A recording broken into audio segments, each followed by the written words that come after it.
তোরা মিছিলটা লো।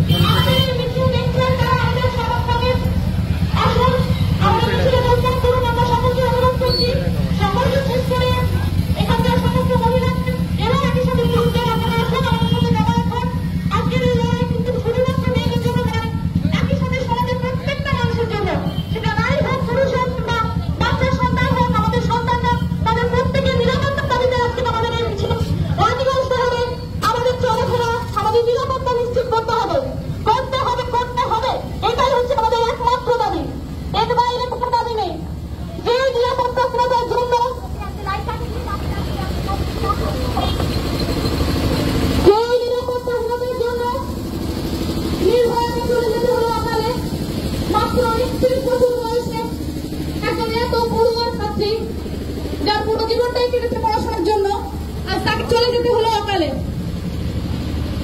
আজকে এই ঘটনার প্রতিবাদে আমরা জমায়েত হয়েছি। আমাদের একমাত্র দাবি, রাজধানীর শহরে মেয়েদের নিরাপত্তা কোথায়, সেই একটা প্রশ্নে আমরা নেমেছি।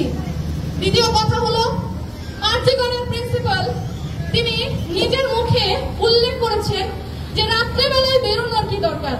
এক্স্যাক্টলি স্যার, এই প্রশ্নের উত্তরটাই আমরা আপনাকে দিতে এখানে নেমেছি। রাতের শহরে নেমেছি।